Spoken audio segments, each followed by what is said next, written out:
Hello and welcome back. We're on the far side of the railway today. You can see we've got a model of the Mallard here, R.350. I think this one comes from 1979. It's a really beautiful looking model.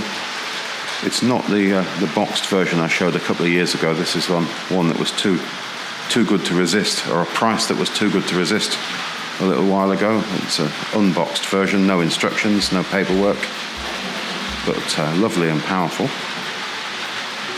We'll just bring that through the point work there. And we'll get it up onto the incline. So tender drive. Needs a little more power there to cope with the incline. And we'll just bring that to a gentle stop about there. Although we don't get a very good look at it there. It's all too dark, isn't it? Now I think we are going to get a little wheel slip there as the traction tyres gain traction, but I'm fairly confident she will pull away. So we've got a Pullman there, although the numbers are escaping me at the moment for these models. So I'll just pop those in the bottom of the screen. So we've had these models lying on the layout for quite some time. So I've just made up this train. We've got those red and yellow coaches. Now I think the Pullman there is from the sort of mid-70s. Actually no, that's the brake. So that one comes from, I think, 1980. So if we look at the information at the bottom of the screen rather than me guessing, I know we've got the red and yellow coach there. I'm fairly confident they're from the late 70s, 77 through 79, and then I think they got a paint finish. They may have had a different number after that.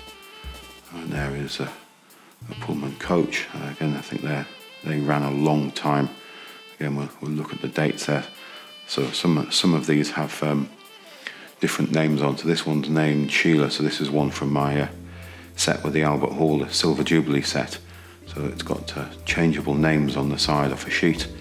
And I think I've got one in here which is named Lucille. So initially when the model was first released, I think 76, they all had the name Lucille on them. And subsequently you could change the naming on them. So that one there on this rake is named Sheila. And then we've got a couple more coaches. And then we've got the brake there to finish off the end. Again, a late 70s coach there. So let's give that a little power and see if she moves away. When I was playing with this earlier, we do get a little wheel slip, but she'll gain the traction and move that away. Let's see if we can get a look here. And we'll listen. Tiny amount of wheel slip there, and then she grabs hold of the track. So I think we're all silver seal wheels on the coaches, so quite low in friction. And we'll just step back and watch that come around.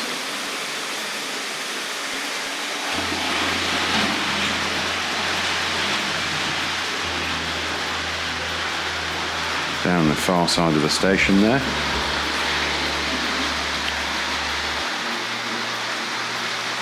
There's the slightest hesitation on the diamond crossing. Very slight. Perhaps it's sort of wearing in a bit. So back around under the bridge.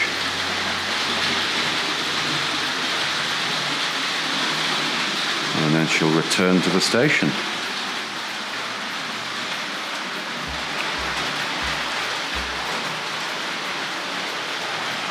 And we'll just bring her in under the canopy there. Actually, just under the bridge, then we'll be able to see the front end of the model, I think. A little bit further. I can't make up my mind. There we go. That looks quite good. So we'll just stop that there. So we'll return back to have a look at that a little bit later. If you want to see the inside of the model, have a look at the earlier video. I'll leave a link. I think it was a couple of years ago. So I'm just going to pop this controller down. So today is the 20th February. So last weekend was the 13th. The Sunday was the 13th, and I went to the Doncaster, the show at Doncaster Model Railway Show, the festival of British railway modelling. It was a great day out, very busy. I had arranged to meet Elaine and pick up a number of items from Elaine's Trains. She had a great big stall there. So most of the items in here I'd already arranged to buy and pick up from Elaine on the day. So we'll have a glance at those later. There's a couple of other bits and pieces in there. So we'll have a look through that bag of goodies in a moment. So very busy show. I've got some footage coming up next. Probably the busiest show I've ever been to. It was absolutely vast, and the video that I'm going to show is just a small fraction of what was there. And it was the noise and the sound. Sorry, the sound was absolutely tremendous. It hasn't transferred that well onto the telephone, on the recording. It was quite troublesome, I think, and very, very dark as well, very, very top lit. So the colour is quite peculiar. So I'm just going to widen the camera, and I'm pointing you at the workbench here. So I don't know whether you noticed in the previous video, maybe or the one before that, but the 01 controller crept out on the bench. This is the one we saw in action last year. And here's the handheld controller that somebody very kindly has sent me. So I've got that all hooked up. So I think this one will control the model number 3 there. If we give that a little power, so that'll creep forward. And then if we go for reverse, that will go backwards. And then let's just pop that down. I don't want to drop that on the floor. It does have that nice clip which you could put on your belt, but the ribbon is only 2 meters, I think, so there's not a lot of room for error with that. I know we've got the master controller, so I think with the class 37 there, I've put the chip in, and we've got that ready for, and that's number 1. So you can't see the controls as well. Let me change hands. It's a bit of an awkward setup here, but I've been testing things out, and it runs relatively well, he says. So we'll go back the other way. I think what we have here is a join in the track, which is causing a bit of hesitation there, so I don't know whether we can see the join there. So let's run that back over one more time. So I'm going to change the forward. It is a very crude switch, that, isn't it? Yeah, right into my makeshift buffers there. Just got a little bit of foam, so just to save the models a little bit. So we'll go the other way. There we go, and back one more time, and then let's take that one forward a little, and then back the other way. So I'm going to have a great deal of fun with this, I think. And you can see I've got a secondary controller here, so it was just handy to have another one on the bench. This one's needed a little bit. You notice the colour. Let me step back, and you see the two controllers together. So this one has picked up a fair bit of colouring over the years. I'm not sure what that's come from. If we move the slider, this one's not plugged in. It does work nice and smoothly now. It required a little bit of work, and we can see the original colour of the fascia there. So the slider's not as smooth as the other one, but it delivers the power nice and smoothly. And I just had to do a little bit of work with the keypad. I'm also now have enough of these now to power all of my points. I've been collecting these, so I think I need 9 for the points plus 3 extras. I'll get the numbering right here, because I've got some crossovers, and you need to double up on your crossover. So I think 12 in total. I do have now 12 working. I've got a couple. This one's definitely not working. It's got issues, but I do now have 12, which will do the job in my calculations.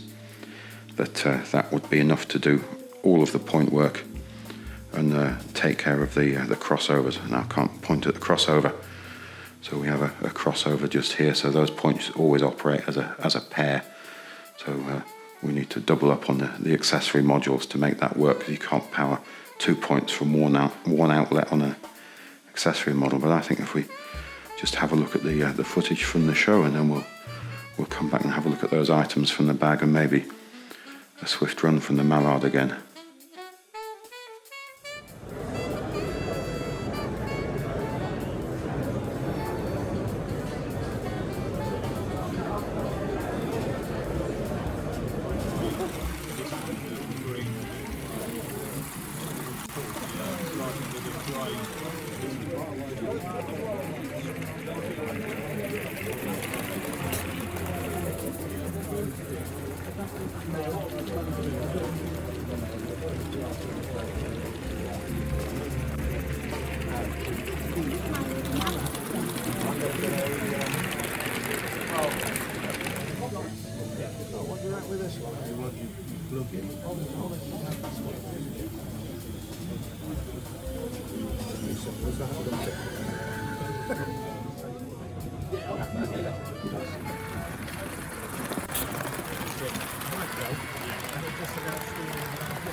I offered.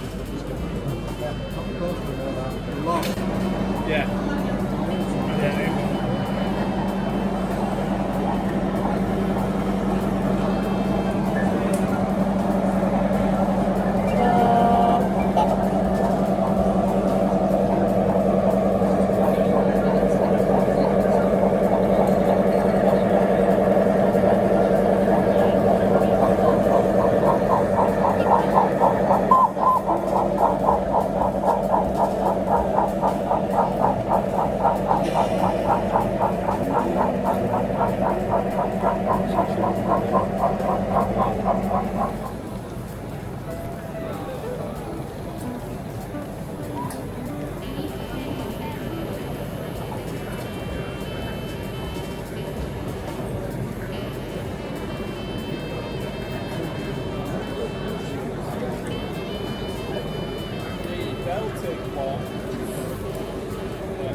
coach on.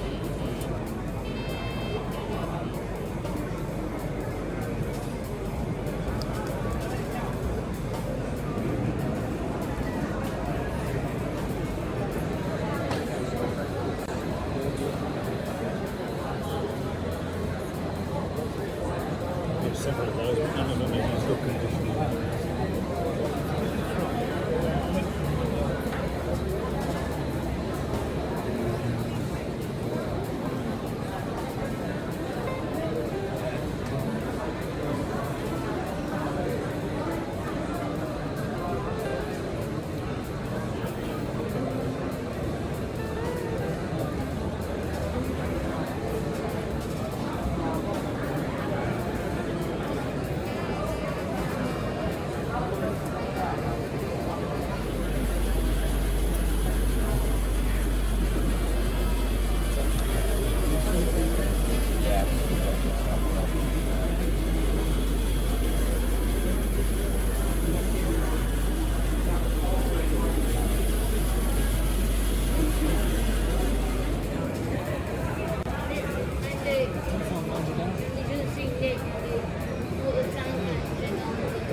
Now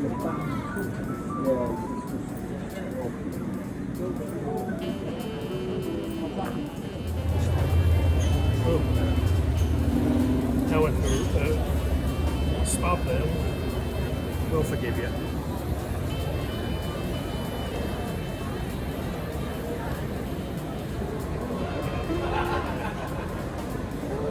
You got the wrong way round. There's a tail lamp in the middle. Yeah, put it that way round.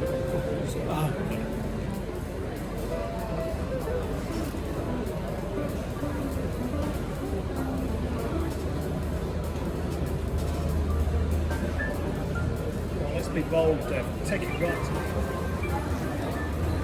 When are you going to step it up and have what smelly things, like a fish? Right. Open kind of tea at the time it's right. I'm not a fan of it. But every Sunday, if you open the first thing Saturday,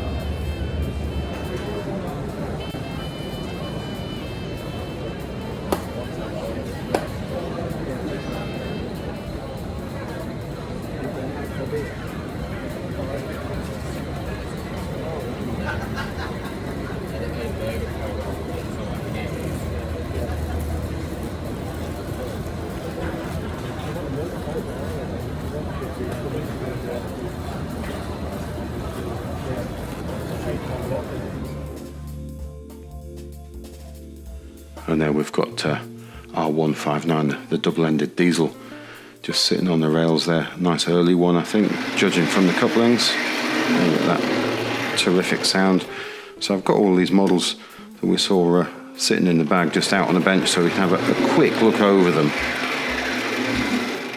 So I think I've shown many of these items or versions of these items in the past. Let me just grab that and we'll have a quick look over it. So I'm thinking this is from the earlier part of its production run, as it has the early style Mark II couplings on it. So these were made from around 1958 through to about 1969.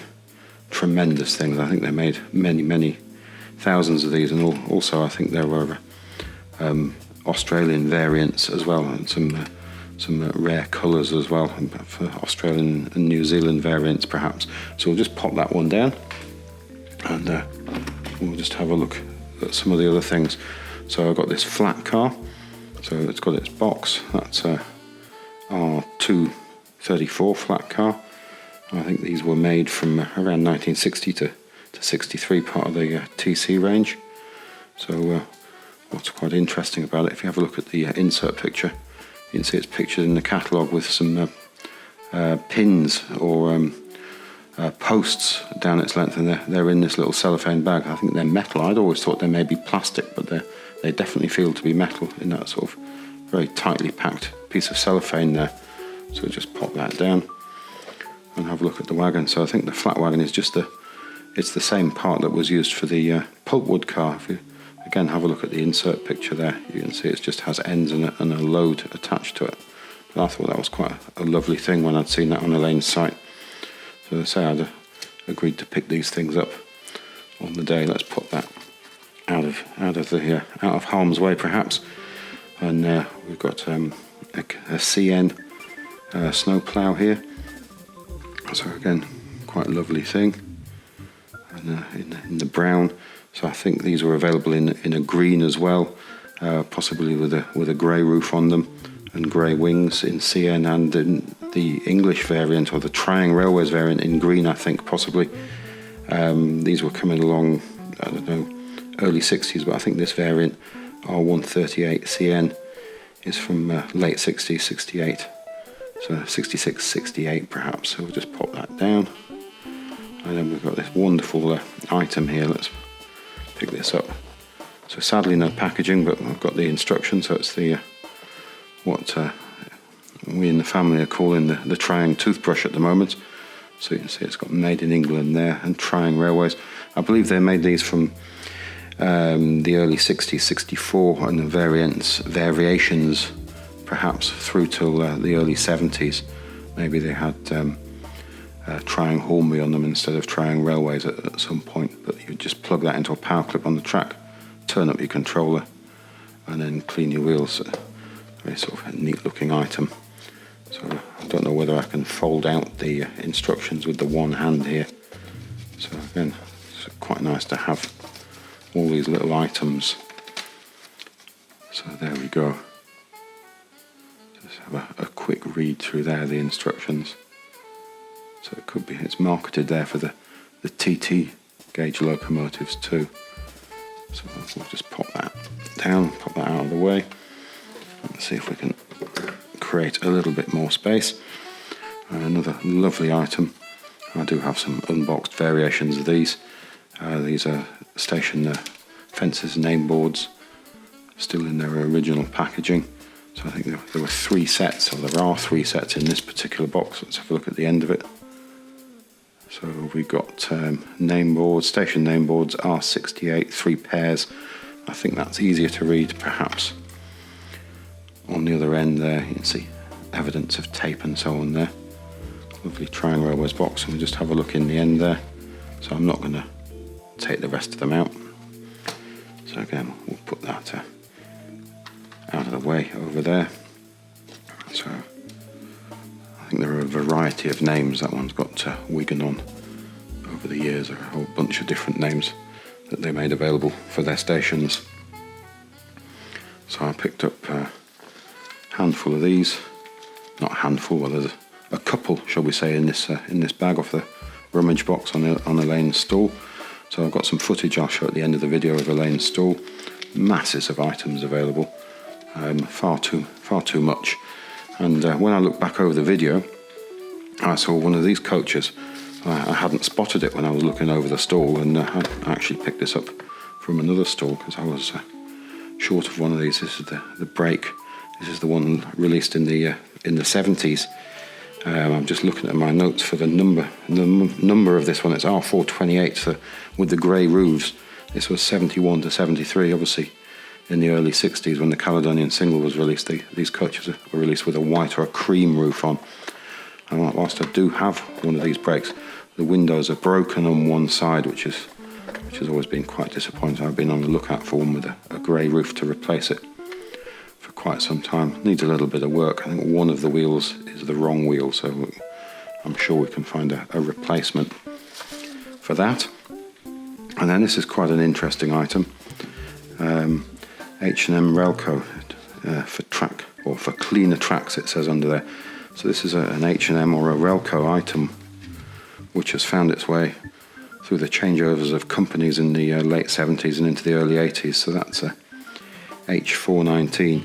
So I think this dates from 83, 84 in this box. So they've put it in what looks like a locomotive box. I'm not sure if I can shake this one out of the box or not. Let me, excuse me, pointing the camera in the wrong area. There we go. So it's just in again, sorry, I'm pointing the camera in the wrong place, but just to pull that out of there. So sadly no instructions. I'm not sure whether there are instructions. I think it's quite self-explanatory for use. So there's the face card. So they've obviously gone to a little trouble to repackage these. And there is the item. And that's just what looks like the inner polystyrene, perhaps a little 060 locomotive of the time. And there is the track cleaner. I've seen a number of these in use on the internet. I've never used one myself.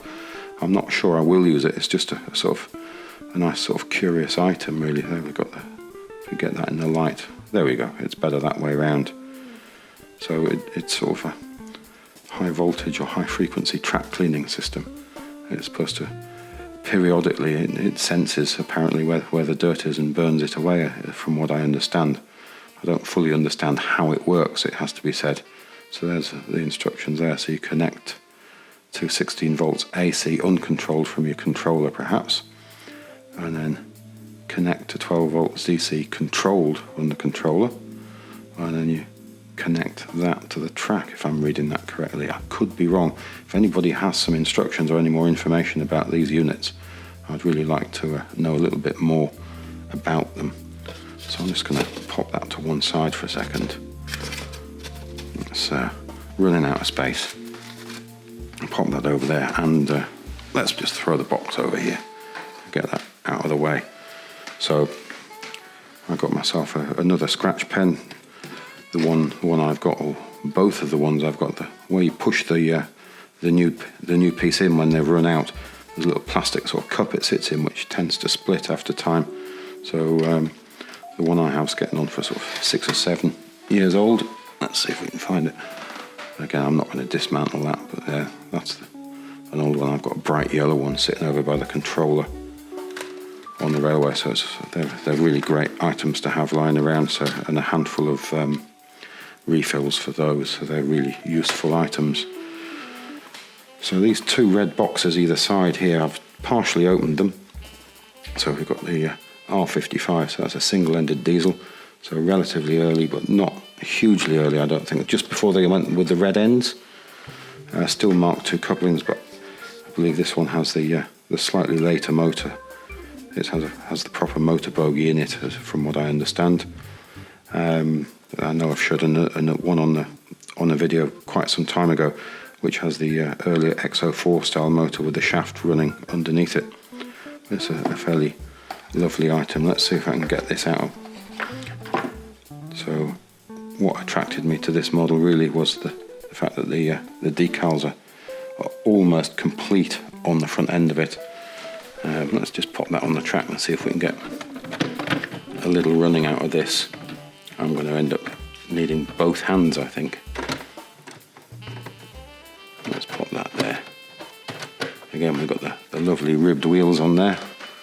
Let's see if we can grab the controller. Yeah, it makes a lovely reassuring sound on the rails, that. And I don't think I can probably get that quick enough to make the light go on. Yeah, there we go.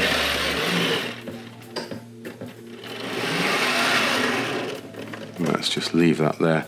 So I think this has the metal horns rather than the plastic horns.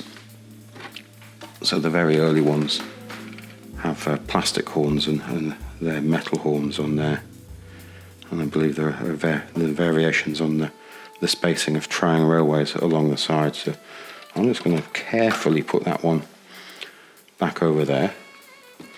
So I think these were produced in the silver from 1955 up until the sort of late 50s, and then they gained a red end. So again, we've seen those on the railway before.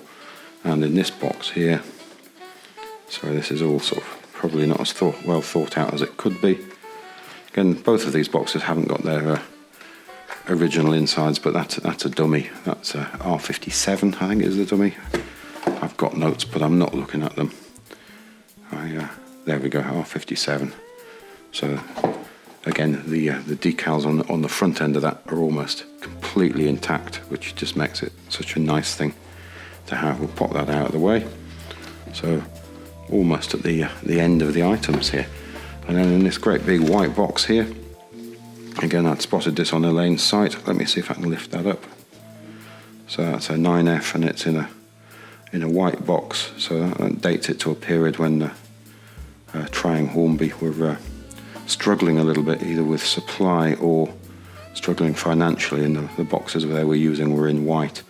The internal packaging's missing for this. It's just been left in tissue paper, although Elaine has kindly, she's put the innards of a coach box to keep it nice and safe inside here. So let me take this off here. I'm not going to manhandle this out of the box, as it's the tender and locomotive are permanently coupled. There's a great piece of paper in here as well. So this is, I have opened this out enough to have a look at it, but it's got the date here. It's the exchange and mark, so that's 25th November 1971. There's some lovely little small ads running down the page there, so you don't get small ads like that anymore. So let's just rotate that over and have a look at it. So there, it's a lovely looking model. Let's say it should have a plastic sort of vac form tray in there to hold the model, possibly in blue or white from what I read, for a model of this age. So we have the original instruction sheet.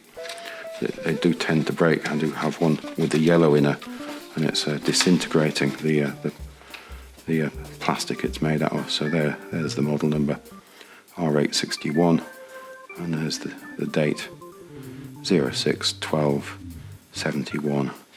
So quite early on from the production I imagine. These were made permanently coupled, I think, from 71 to 75, and I think they separated the tender and locomotive by 76, I think. So they could be more easily handled. It does make them quite difficult to handle.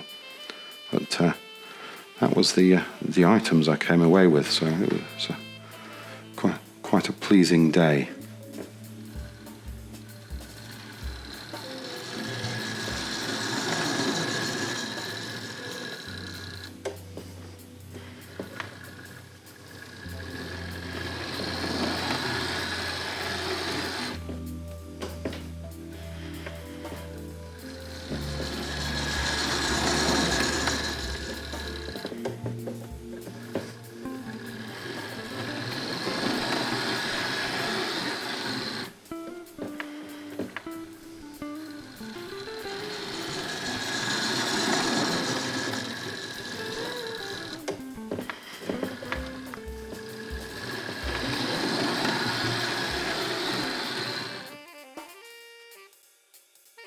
So I'm just back on the other side of the railway now.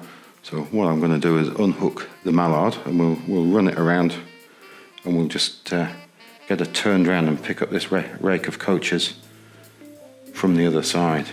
So let's see if we can get the uncoupler in there. I think we've got that.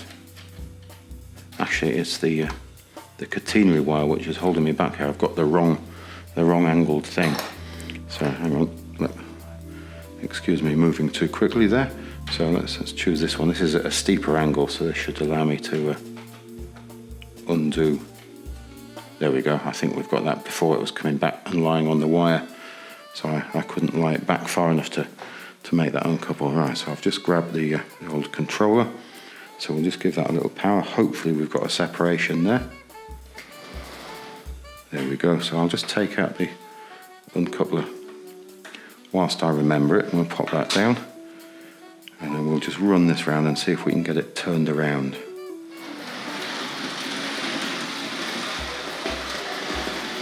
Great looking group of items in frame there. Through the crossover, just hiding behind the elevated section a little.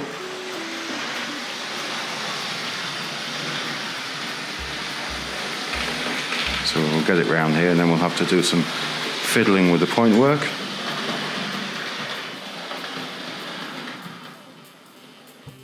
So what have we got to do? We've got to come through there. So that's good there. We can just roll onto the tail end of the elevated section. I'm just going to widen the camera now a little, so we've got more in frame. So let's roll that through there.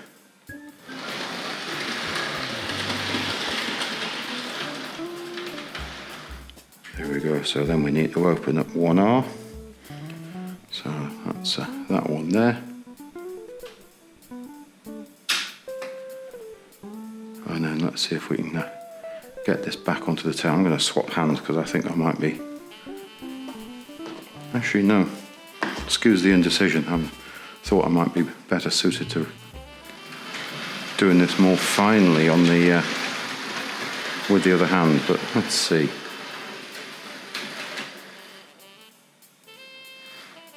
Ooh, let's go forwards. It's a very long locomotive, this.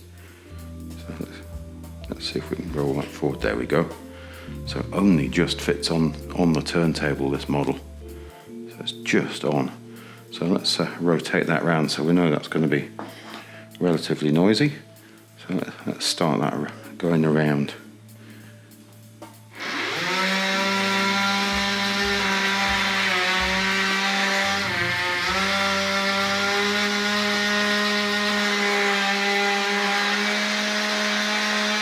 And there we go, we're almost there.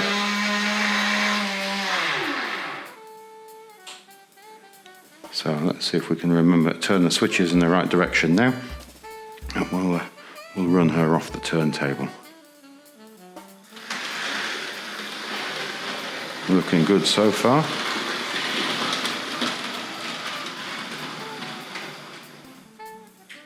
So now we've got to close 1R. So let's go there, and then we need 2B, So I think that'll do for now. So let's roll her forwards.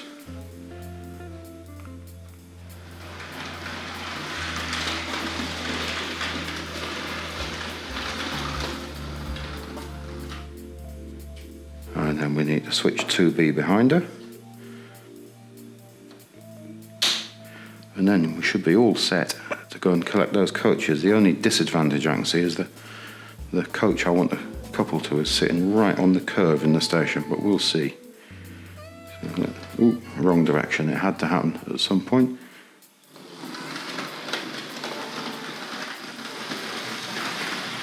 Yeah, there's a trailing wheel on the back end of that tender, which sometimes is troublesome going backwards over the points. I seem to have got away with that. Let's see if we can hook that up. I think we might have been in luck there. Let's have a look down there. Let's give that a little power and roll forwards. We got it. So let's just have a look at that rake of coaches coming out there.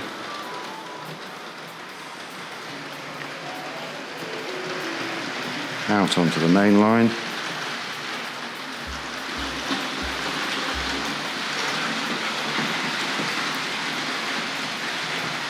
Let's see if we can get ahead of her.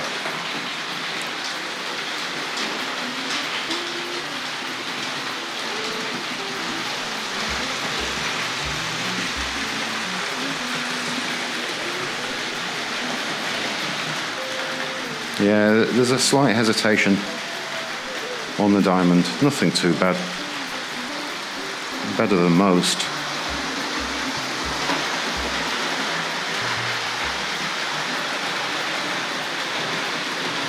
And then past the goods shed. And then we'll start the climb. A little extra power in there. Let's catch her as she comes across the bridge here. Take a bit of power off so she doesn't tear away.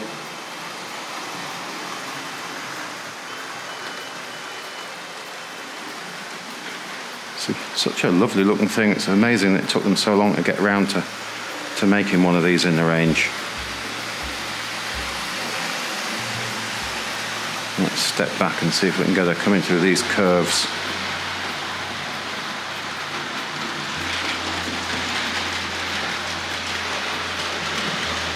Once more under the girder bridge, and then we should end up back in the station very shortly.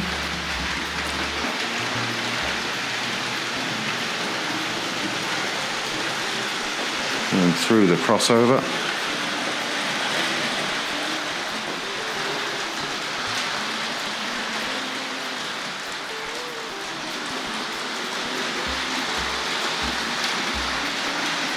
And then past the King George, and we'll bring her to the far end of the platform, I think. See if I can step backwards without tripping over the cables.